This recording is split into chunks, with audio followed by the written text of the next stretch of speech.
The village of Netherwood was the sort of place where everyone knew everyone else's business, whether they wished to or not. It lay nestled in a gentle fold of rolling hills, the kind of landscape that made one feel the weight of history in every hedgerow and thatched roof. Here, the rhythm of life was measured by the seasons, the church bells, and the gossip that drifted from door to door as naturally as the scent of lavender in the summer air. I had come to Netherwood on a quiet invitation from my distant cousin, Mildred Barton, who had taken up residence at Foxglove Farm some months prior. I had always found a week's stay at a country farmhouse restorative, and Mildred, though younger and more excitable than I, had a keen eye for local intrigue, which, in my experience, was precisely what a visitor like me needed. Foxglove Farm itself was a charming affair, a patchwork of timber and brick, with gables that leaned slightly to one side, as if acknowledging the centuries it had witnessed.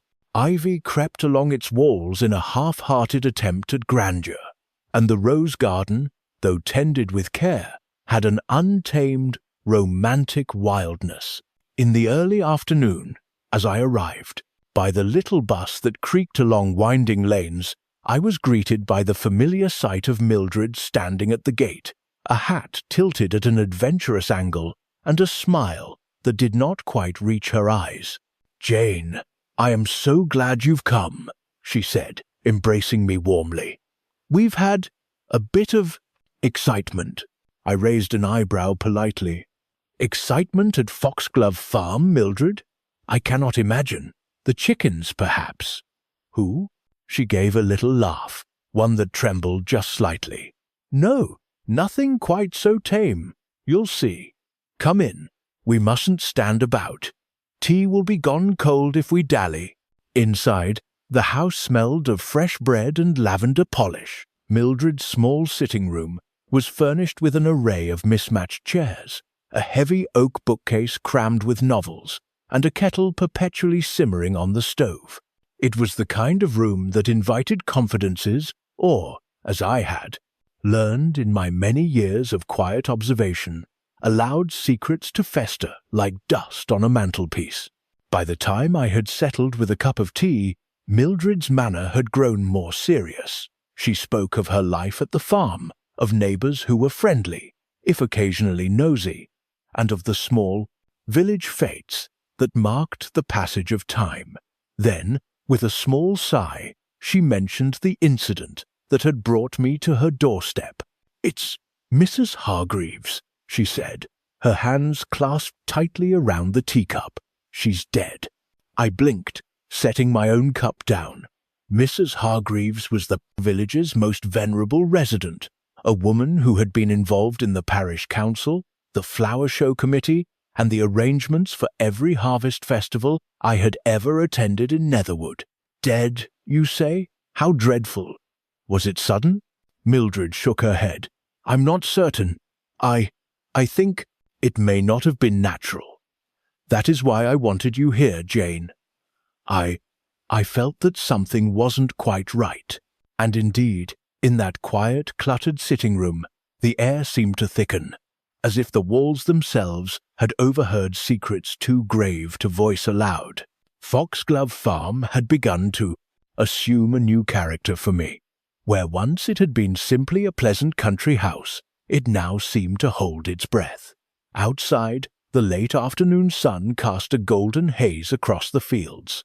Inside, a clock ticked with the inevitability of judgment, a sound that I, with my particular sensibilities, found both comforting and foreboding.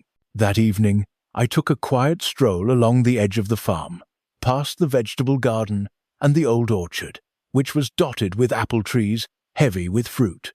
The village lay just beyond the rolling hills, but from here it felt distant, a place where the bustle of human affairs could hardly intrude.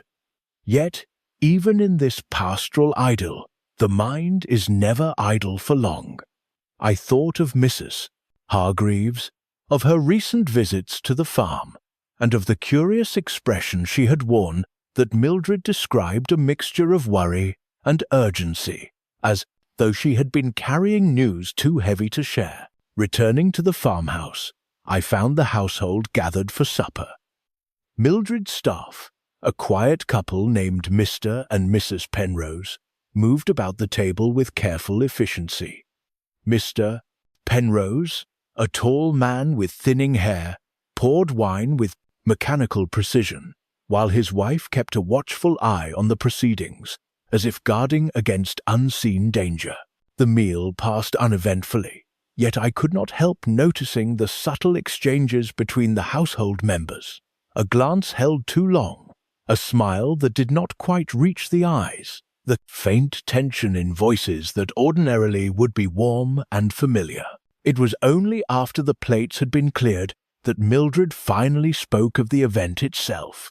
"Mrs. Hargreaves was found in the orchard this morning," she said, her voice hushed. "It appeared to be an accident. She tripped, perhaps, but the doctor who came, he thought there might be something more. She had a small bruise on her wrist, and there was a faint smell of almonds on her breath." I paused, absorbing the detail. The faint scent of almonds, I thought, can often indicate prussic acid, a subtle and deadly poison. Yet accidents in orchards are also not uncommon. The world of Netherwood, so serene by day, could conceal undercurrents of darkness that one would not expect. Mildred, noticing my thoughtful silence, added, "I know it sounds dreadful, Jane, but I had to tell you. I felt that if anyone could see what others do not, it would be you." I smiled gently, masking the thrill of anticipation that always comes with a new puzzle. "Mildred, one can learn more from observation than from anxiety," I said. "The most ordinary places and the most ordinary people often reveal extraordinary backing truths if one knows how to look." The following day, I began my exploration of Foxglove Farm and its surroundings. I met the other villagers who had known Mrs. Hargreaves well. There was Mr. Lionel Craddock, a retired solicitor who lived alone in a cottage near the lane. His sharp eyes and crisp manner suggested a man who noted more than he said. Then came Miss Felicity Wren, a spinster who ran the village post office and was known for her prodigious memory and formidable gossip. Finally, there was Mr. Gerald Trelawney, a young farmer with a keen sense of pride in his land and a tendency toward impetuous speech. Each of them had their reasons for visiting Mrs. Hargreaves recently, or for wishing she had stayed away. Each had a story to tell, yet each story contained slight contradictions or hesitations, which a careful observer might notice. I spent the afternoon wandering the orchard where Mrs. Hargreaves had been found. The apple trees, though heavy with fruit, were gnarled and uneven, their roots knotted beneath the soil. A slip could indeed have caused injury, I conceded. Yet the placement of her body seemed unusual, almost staged, as if meant to suggest an accident where none had occurred. By evening, as the lamps were lit and the house settled into its nocturnal hush, I reflected upon the clues. Mildred had mentioned a quarrel Mrs. Hargreaves had had with a neighbour over some land dispute. There was the curious bruise, the faint scent of almonds, the odd way the orchard had been prepared for the morning's discovery. It was, as I often found, the small, seemingly insignificant details that formed the skeleton of a truth waiting to be uncovered. And so, as I sat by the fire that night, sipping my tea and noting the shifting shadows across the walls, I felt the familiar spark of interest that always accompanies a puzzle. Foxglove Farm was no longer just a picturesque escape. It had become the setting of a mystery, one that would demand observation, patience, and an understanding of human nature. Little did I know that this quiet farm, with its roses and apple trees, its tidy rooms and well-tended gardens, would soon reveal tensions, jealousies, and secrets that had lain buried for decades. secrets that someone had now decided were worth killing for. And thus, with the smell of lavender and apples in the air, and the faintest trace of something more sinister lingering beneath, the stage was set for the unraveling of the mystery that would come to be known as the murder at Foxglove Farm. The morning after my arrival, Foxglove Farm seemed to awaken with a cautious serenity, as though the orchard itself had taken a deep breath after the shocking event of Mrs. Hargreaves' death. I had resolved to begin my inquiries discreetly, for in a village such as Netherwood, curiosity could easily be mistaken for impropriety. After a hearty breakfast of poached eggs and toast, I accompanied Mildred to the edge of the orchard, where the body had been found. The ground had been disturbed, raked over by careful hands, or perhaps inadvertently by the passing of the local postman or gardener. I knelt, inspecting the soil, the fallen apples, and the footprints of those who had trodden there in the hours since the discovery. It was often in the minutiae that the truth revealed itself. I noted, for instance, that there were 2 sets of prints leading to the spot where Mrs. Hargreaves had lain. One delicate and small, possibly a woman's, and one heavier, undoubtedly male. Curiously, the footprints diverged before meeting the tree where she had been found. One went directly back to the farmhouse, the other veered toward the lane that led into the village. Mildred, observing my examination, asked nervously, "Do you think it was murder, Jane?" I did not answer immediately. It was too early to say, though instinct, honed over many years, suggested caution. "Let us see what the day brings," I replied. "Sometimes the smallest observations tell the greatest stories." Meeting the villagers. Our first visitor was Mr. Lionel Craddock, the retired solicitor, a tall, austere gentleman with silvered hair and spectacles perched delicately on his nose. He arrived with a carriage that clattered along the lane, announcing his presence even before he stepped from the vehicle. "Miss Marple," he said, with a curt nod, "I hear you are interested in Mrs. Hargreaves's unfortunate demise." His tone was precise, clipped, as though every word had been weighed before utterance. "Yes, Mr. Craddock," I replied. "I hope you will not mind if I ask a few questions. You knew her well, did you not?" He nodded, clearing his throat. "We had legal dealings, yes. There was a matter regarding land boundaries that, well, tensions arose. Mrs. Hargreaves was rather insistent upon her rights, one might say. Did she express fear for her safety?" I asked, making a note in my mind. A person who anticipates danger often leaves subtle traces in speech, posture, or daily habits. Mr. Craddock's eyes flickered for a moment, a hesitation, a spark of discomfort, but he quickly masked it. "Fear? No, I do not believe so. She was firm, resolute, but not fearful." His composure, however, did not escape my notice. It suggested that beneath his dignity there lay something more. Next, we met Miss Felicity Wren, the postmistress. She arrived punctually, as was her custom, with her black hat perched stiffly upon her head and a notebook clasped tightly in her gloved hands. "Miss Marple," she said, with a brisk nod, "it is such a terrible business, isn't it? I knew Mrs. Hargreaves for many years. She had a keen eye for detail, that one. She noticed things most of us overlook, and yet she did not foresee this tragedy," I said gently. Miss Wren's gaze shifted, almost imperceptibly, toward the orchard.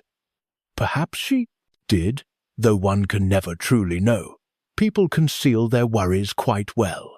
She offered nothing further, but her careful speech and the way she avoided meeting my eyes hinted at knowledge unspoken, a detail waiting to surface. Finally, we spoke with Mr. Gerald Trelawney, a farmer whose family had lived near Foxglove Farm for generations.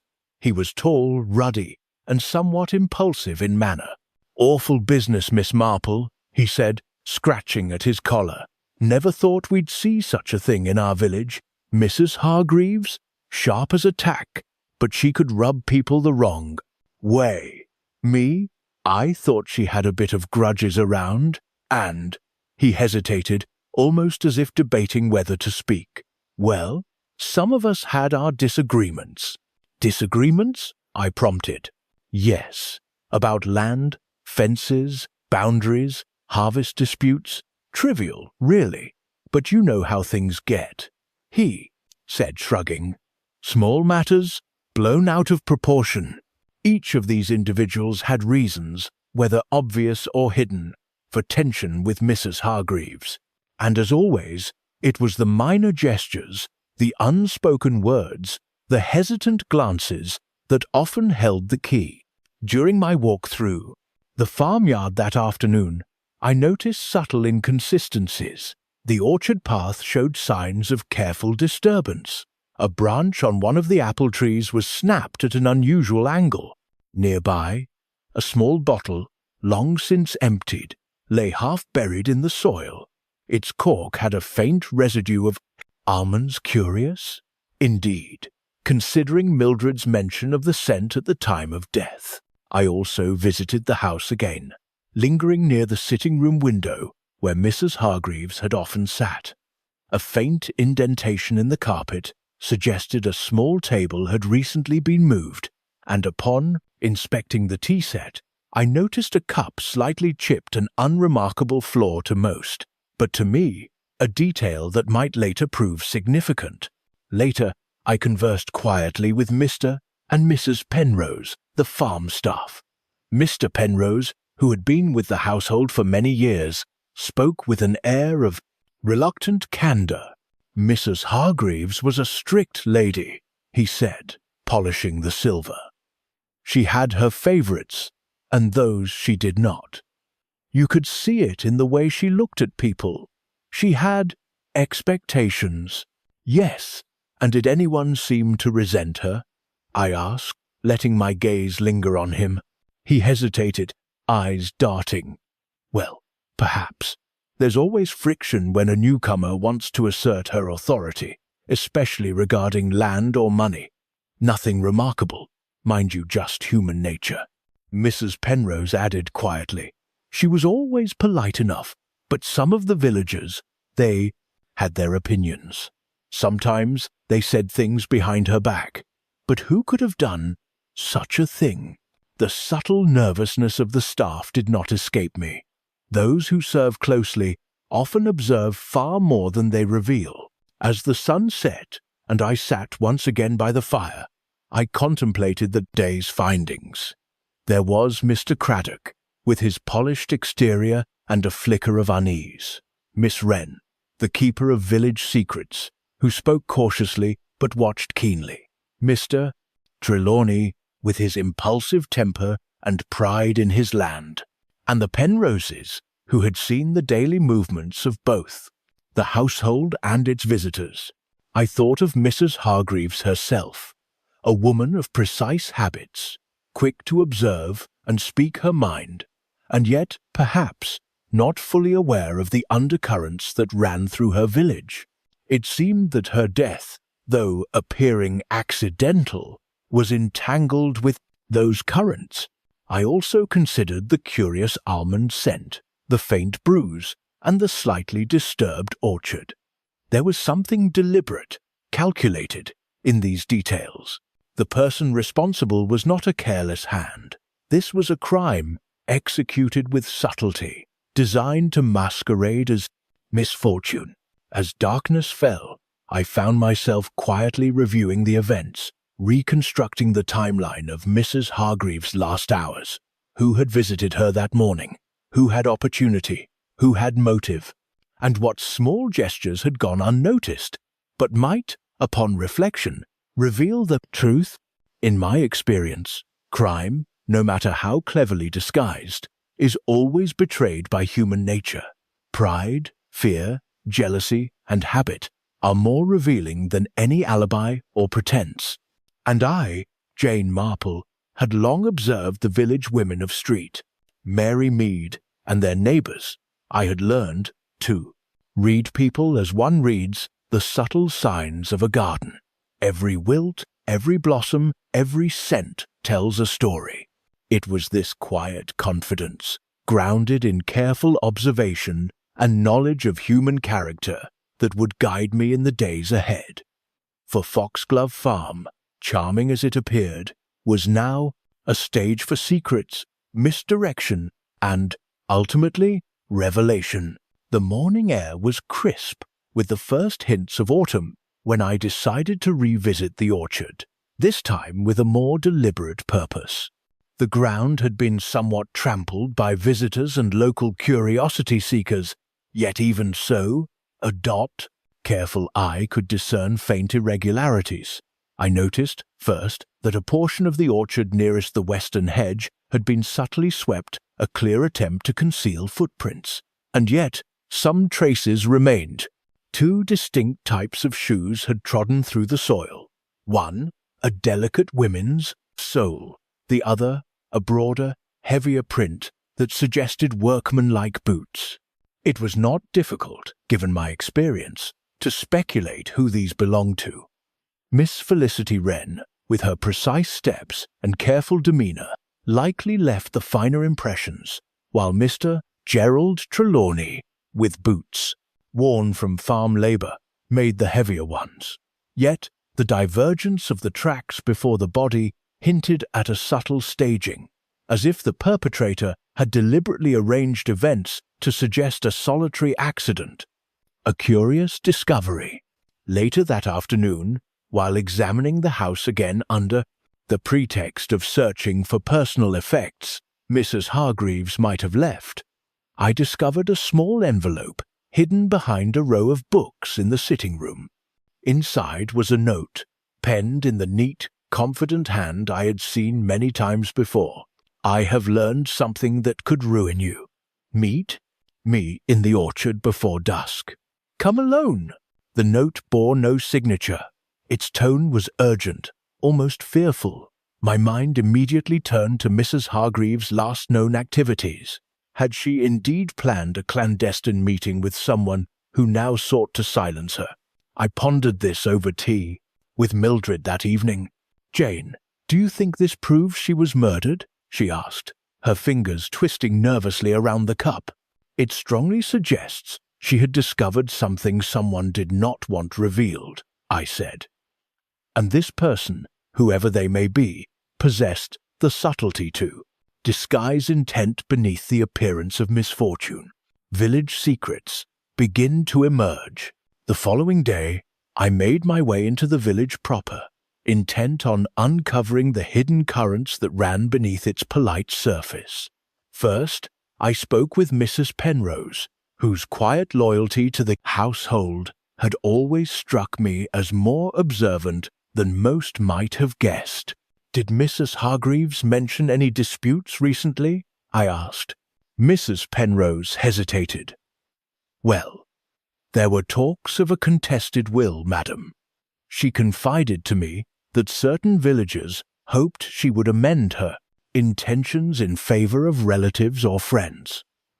Nothing she considered urgent, she said, but perhaps someone thought differently. Next, I visited the post office, where Miss Wren presided over the small counter. You know more than you let on, Miss Wren, I began gently. You knew Mrs. Hargreaves' habits, her meetings, and perhaps who she expected that fateful morning. Her eyes widened imperceptibly, a brief flicker of unease that immediately vanished under careful composure. People often imagine that I know everything, Miss Marple, but I see only what is visible to me. That morning I saw Mr. Trelawney near the orchard at an unusual hour, though he claimed to be attending to his sheep. Perhaps he was concerned, or perhaps— Her voice trailed off, deliberately ambiguous. Ah, ambiguity, a fertile ground for suspicion. Red herrings appear. I began to notice patterns of misdirection that would have easily confounded a less experienced observer. Mr. Craddock, the solicitor, seemed helpful, yet there were discrepancies in his accounts regarding visits to Mrs. Hargreaves. At one point, he claimed to have been in London for business, when villagers insisted they had seen him wandering the orchard path. When questioned, he became defensive, yet maintained a polite exterior. Mr. Trelawney, for his part, seemed overly eager to volunteer explanations for his presence near the orchard, as though attempting to redirect attention from a detail he feared I might notice. His pride in the land and impulsive temperament, though seemingly innocuous, could easily mask a darker intent. Even Mildred, whom I had long trusted, appeared more anxious than necessary. She insisted she had no knowledge beyond what she had shared, yet her mannerisms betrayed a hidden tension. Was it simply worry for the household, or might she have inadvertently been involved in some way? A new clue emerges. 2 days later, a sharp development altered the course of my investigation. While walking along the lane leading to the village, I encountered a small child from Netherwood clutching a scrap of paper. "Miss Marple, I found this near the orchard," he said, extending it with wide, innocent eyes. The paper was a torn page from a ledger, listing what appeared to be monetary transactions, some marked in red ink. One line in particular caught my attention. "Payment to G.T. £50, October 3rd, G.T." Could this be Gerald Trelawney? And what was the significance of the payment? When I inquired discreetly of villagers, I learned that Mrs. Hargreaves had been meticulous in her accounting, tracking debts, obligations, and favours with precise care. The sudden appearance of an unrecorded transaction suggested someone was attempting to cover something up, or someone had uncovered it. I pondered this while sipping my evening tea, reflecting on the tangled web of motives. Greed, pride, jealousy, and fear were all present, sometimes in small, almost imperceptible ways. And yet, the most dangerous aspect was the subtlety. A bruise on a wrist, a faint scent of almonds, a partially hidden note. These were the true signatures of intent, misdirection, and suspicion. Over the next few days, the tension in the present village escalated. Villagers whispered of quarrels and strange sightings. Mr. Trelawney was seen entering the orchard at odd hours. Miss Wren was observed removing letters from the post office for her private scrutiny. Mr. Craddock had been noticed loitering near Foxglove Farm at dawn, claiming to take early walks. I noted each behaviour, not leaping to conclusions, but storing each detail in the careful mental catalogue that had served me well in many mysteries before. Often, the greatest misdirection lay in the very openness with which suspects sought to appear innocent. One evening, while reviewing my notes by the fire, I realized something curious. The incidents that had appeared disconnected: snap of a branch, missing ledger page, mysterious almond scent, and the cryptic note were not random. They were pieces of a puzzle deliberately scattered, yet they hinted at a pattern. The perpetrator had assumed that no one would see the links among them, and yet I had. The heightened stakes. As the week drew on, tensions mounted. Mildred's nervous glances, the vague evasions of Mr. Craddock, the careful observation of Miss Wren, and the impulsive pride of Mr. Trelawney all converged in my mind. I sensed that the murderer, believing themselves clever, would grow careless or overconfident if I pressed carefully. A final, almost trivial incident confirmed this. One morning, I observed a servant hastily cleaning a small teapot in the kitchen. Apparently ordinary, yet upon inspection, it bore faint traces of residue subtle enough to escape untrained eyes, but not mine. Tea, I thought, the classic British poison vehicle, delicate, discreet, yet deadly when wielded by someone who knew their chemistry. This was the turning point. The crime cleverly disguised as an accident, now revealed its faint outline beneath the layers of village life. And yet, I knew I must tread carefully. The revelation of motive, method, and opportunity would require patience, precision, and an understanding of human nature, a trait I had honed over many quiet decades. The morning sun rose over Foxglove Farm with deceptive serenity, as if oblivious to the undercurrents of human duplicity that had long stirred beneath its thatched roofs. I spent the early hours in quiet contemplation, reviewing the events that had unfolded since Mrs. Hargreaves' death.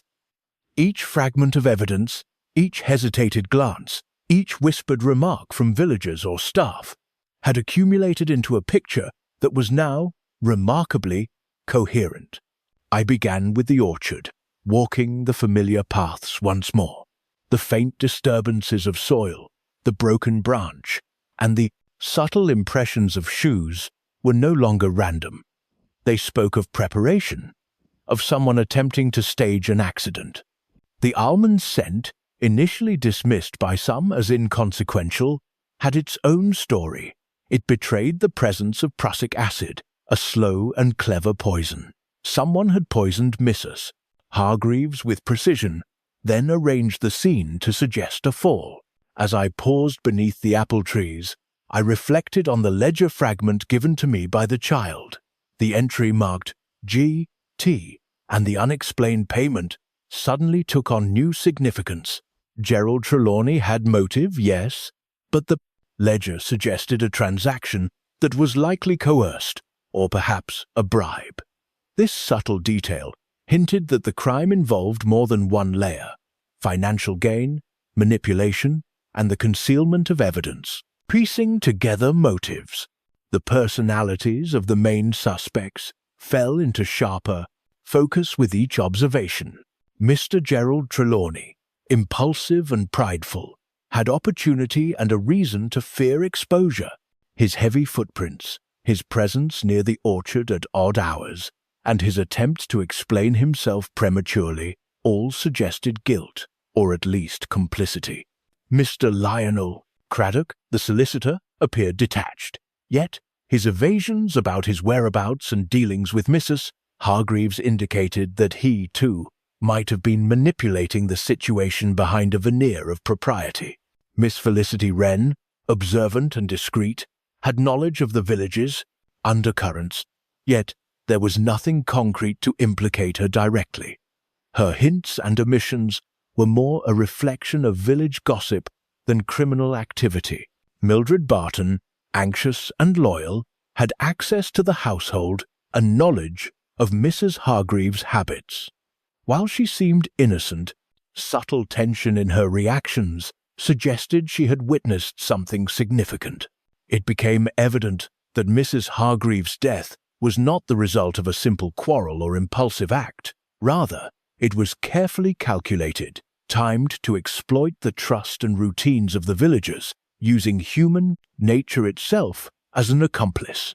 The crucial conversation. By mid-morning, I decided it was time to confront Mildred with my reflections. She met me in the sitting room, worry etched on her face, though she tried to appear composed. "Mildred," I began gently, "you have observed more than you admit. Tell me, did you notice anything unusual about the visitors in the days before Mrs. Hargreaves' death?" Her hands trembled slightly around her teacup. "Well, I thought Mr. Trelawney seemed restless, but I could not imagine he would. I mean, I knew about the ledger, the payment. He was concerned about it, but I never thought he would." "Exactly," I said, nodding. "You have seen the signs, and you are right. He is concerned, but not the only one. Consider the solicitor, Mr. Craddock. His presence in the orchard at unusual times, his subtle evasions." Mildred's eyes widened. "Do you think both of them?" "Possibly," I replied. "And yet, it is not simply the people with obvious opportunity who are culpable. The method, the subtlety, the almond scent, these indicate knowledge of poison, a knowledge not likely to be possessed by someone unaccustomed to precision. The method uncovered. I took a deep breath and laid out the evidence. The small bruise on the wrist, the almond scent lingering in the air, the hidden note demanding a secret meeting, and the tampered tea set. Mrs. Hargreaves had been careful in her routines, yet she had underestimated the cleverness of the perpetrator. The poison had been administered in her tea, small, deliberate doses, designed to mimic an accidental fall in the orchard.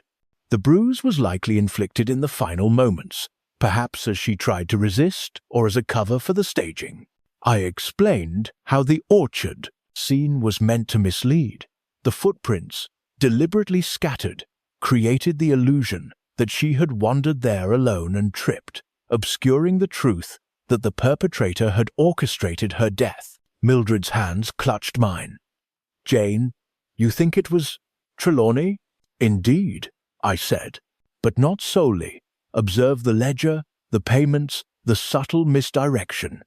Mr. Trelawney acted out of pride and fear, but he had assistance. The pattern points to someone with a calmer, more calculating mind, someone capable of manipulating perception, someone like Mr. Craddock. Confronting the culprit." It was late afternoon when I arranged for a small gathering in the drawing room, inviting the key figures under the guise of discussing the orchard incident. Each arrived unsuspecting, believing the mystery still a tangled confusion. I spoke gently, in the manner that often disarmed even the most cautious of villagers. "Mrs. Hargreaves' death was no mere accident," I began. "It was orchestrated, designed to appear natural. And yet, the signs were there for those who observed closely. The faint almond scent, the bruise, the arrangement of footprints, and the subtle tampering with the tea set." Eyes widened, tension prickled the air. I paused, letting the silence deepen, then continued. "Mr. Trelawney, your concern over the ledger and the payment shows opportunity and motive. Mr. Craddock, your careful evasions suggest knowledge and collaboration. Together, you believed you could hide your actions beneath the veneer of accident." Trelawney's face paled, his pride giving way to desperation. Craddock, composed at first, felt the weight of scrutiny, his carefully measured demeanor faltering under the clarity of observation. "Mrs. Hargreaves discovered your dealings," I said. "She left a note demanding a meeting, which you knew about. You acted to prevent exposure, combining poison with a staged accident. Yet, as always, the truth cannot remain hidden when human nature itself betrays it." For a moment, there was silence, then Craddock's voice, low and deliberate. "You have observed carefully, Miss Marple. Indeed, we did not anticipate such scrutiny." Trelawney, muttering, attempted to defend his actions, but the evidence, coupled with Miss Marple's logical reconstruction, left no room for denial. The evening descended upon Foxglove Farm with a quietude that belied the storm of revelations that had swept through its walls. The drawing room, once a space of genteel conversation and gentle domesticity, now held an atmosphere of tense reflection. The events of the day had laid bare motives, method, and the unsettling truth that even the most picturesque village could conceal ambition and deceit. I sat by the fire, sipping tea, watching the last embers glow. Mildred joined me, settling into her chair with a weary sigh. "Jane," she said softly, "I cannot thank you enough. I feared this house would never feel safe again." "It will, Mildred," I reassured her. "The truth has a way of restoring order, even if the path to it is complicated. Human nature, with all its faults, also leaves clues. We simply have to learn to read them." The culprits and their confession. Earlier that afternoon, under careful guidance, Mr. Gerald Trelawney and Mr. Lionel Craddock had been taken into custody by the local constable. It had been arranged discreetly to avoid scandalizing the village. Trelawney, impulsive and prideful, had admitted that he had feared exposure over the unrecorded payments and the ledger. He had agreed to cooperate with Craddock, who had provided the knowledge and precision necessary to administer the poison while staging the fall. The plan, they had thought, was foolproof, hidden in the mundane routines of the orchard, the habitual tea, rituals, and the predictable visits of Mrs. Hargreaves. Yet human nature proved uncooperative to their scheme. The smallest details, the faint almond scent, the disturbed orchard soil, the notes Mrs. Hargreaves had left betrayed them. Their arrogance, coupled with my observations, left them no choice but to confess quietly and completely. The village reacts. The news of the perpetrator's apprehension spread gently through Netherwood. Villagers were surprised, yet not entirely shocked. Small communities, while serene in appearance, often harbored subtle tensions. Conversations resumed over hedgerows, in the post office, and in the churchyard, but now with an air of relief rather than fear. Miss Felicity Wren, always precise in her dealings, resumed her post office duties with the quiet satisfaction of a vigilant observer. Mr. and Mrs. Penrose returned to their routines at the farm, though with an added sense of reassurance that the household was safe once more, and Mildred, though still shaken, allowed the farm to breathe again, tending her roses and her orchard with renewed care. A quiet reflection. That evening, I walked once more among the apple trees.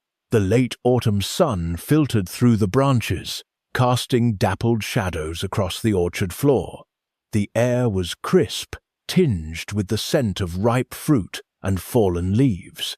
It was the same orchard where Mrs. Hargreaves had met her untimely end, yet it now seemed serene, the tensions of human intrigue softened by the enduring rhythms of nature. I reflected on the subtlety of the crime, the cleverness of its execution, and the inevitability of its discovery. Often, the smallest signs, the tilt of a teacup, the bruise on a wrist, the slight disturbance in soil were enough for those trained in observation to reconstruct truth from deception. And it was in these small, ordinary details that human nature revealed its secrets. Mildred joined me silently, observing the orchard with a mixture of sadness and relief. "Jane," she said softly, "do you ever tire of uncovering such things?" I smiled gently, observing the play of light on her garden roses. "Not truly, Mildred. It is not merely the uncovering of wrongs that intrigues me, but the study of people, their habits, their pride, their fears. It is, in its way, a lesson in humanity, and humanity is never dull." The Carchins. We walked slowly back to the house, the path lined with apple trees heavy with fruit. The village beyond seemed calm, as if the events of recent days had been a brief storm that had passed, leaving the countryside undisturbed and the natural rhythms restored. Foxglove Farm, too, seemed to settle into quiet dignity, its walls once again a sanctuary of order, comfort, and subtle beauty. Final observations. Reflecting on the affair, several points became clear.